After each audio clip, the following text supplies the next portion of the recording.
Okay អ្នកនរគ្នាចឹងថ្ងៃហ្នឹងយើងមកពីដឹងពីរបៀប install CentOS នៅលើ VMware នៅវីដេអូមុនខ្ញុំបានបង្ហាញពី install Windows Server ឥឡូវយើងប្រើ CentOS ម្ដងចឹងយើង search CentOS មកហើយយើងចុច download វាចឹងយើងចង់យក version 10 ក៏បាន version 9 ក៏បានដើម្បីយើងយក server យកវាទៅ install ក្នុង VMware ចឹងយើងយកអា8664ហ្នឹងមកចុច mirror ហ្នឹងមកគឺ download បានតែដោយសារខ្ញុំ download ហើយអញ្ចឹងនេះអញ្ចឹងដោយសាររបស់ខ្ញុំយក Windows យក version 9អញ្ចឹងយើងអាចរើសបានថាយើងចង់យកមួយហ្នឹងអញ្ចឹងខ្ញុំ down ហើយមាន download ហើយអញ្ចឹងខ្ញុំសូមបង្ហាញទៅជំនួស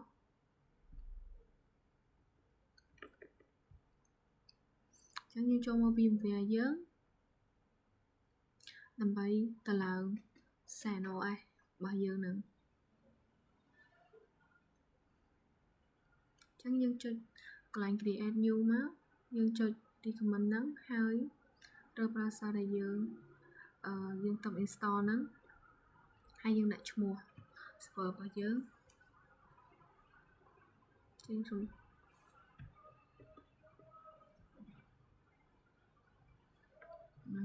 ដាក់ password ចឹងសូមដាក់នៅក្នុង3D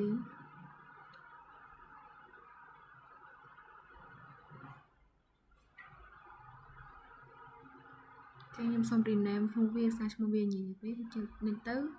ហើយ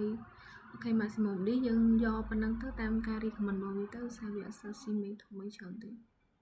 ចឹងខ្ញុំដាក់វាជា single file ខ្ញុំចូលដាក់ជា multi file ហើយចឹងចូលដាក់ room file តែមួយហ្មងចឹងចុច next ចឹងយើងអាច customize size របស់យើងបានអញ្ចឹងយើងយកប៉ុន្មានយកត្រឹម 4G 3G ទៅតាម space ដែលយើងមានយើង select ទៅ finish ចឹងរងយកចាំវាតិចទៅសារវារៀងយូរតិចចឹងខ្ញុំសូម skip សិនចាំវាតាមខ្ញុំបើកវិញអូខេចឹងយើងបានហើយយើងដំបូងយើងរើសភាសាមកចឹង recommend រើសភាសាអង់គ្លេសទៅខ្មែរក៏វាមានដែរតែយើងរើសអង់គ្លេសទៅយើងស្រួលមើលជាងចឹងយើងចុច continue ចឹងយើងមកដល់នេះយើងចាប់ផ្ដើមហ្វិចទៅលើពពួកដែលមាន command ពណ៌ក្រហមទាំងអស់ហ្នឹងឲ្យវាទៅធម្មតាវិញអញ្ចឹងខ្ញុំហ្វិចនេះឲ្យវា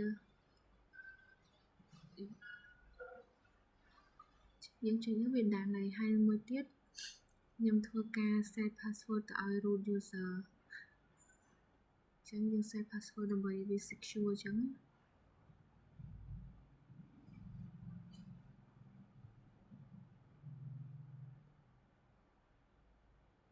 ធ្វើការ import password យើងដាក់ឲ្យស្រួលចាំមកអញ្ចឹងទៅ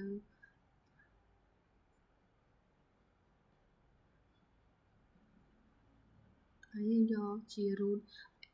sh login ជា with password អញ្ចឹងដានវានឹងដូរពីក្រហមទៅជាពណ៌ខ្មៅធម្មតាហើយតមកទីកន្លែងនេះយើងសម្រាប់បង្កើត user ដែលយើងអាចបង្កើត user ដែលវាមានសិតដូចជា administrator ដែរអញ្ចឹងណាដូច root user ដែរអញ្ចឹងយើងអាចបង្កើតមកហើយយើងវាយ password ឲ្យវាស្រួលចាំស្រួលយើងយកប្រើ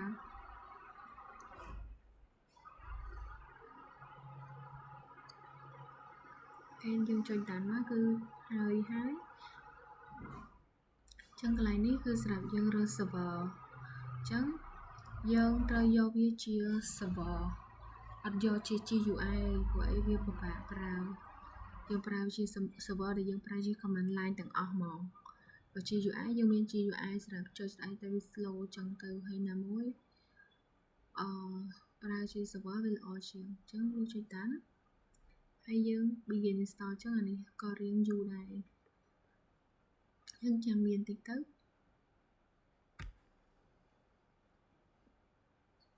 អូខេចឹងវាពេញហើយយើងចុច reboot system ទៅ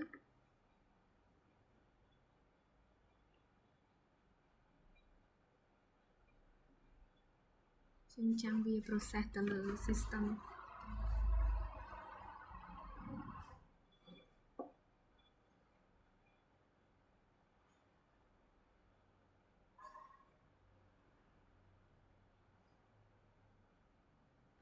ចឹងយើងដាក់ user local របស់យើងឈ្មោះអី password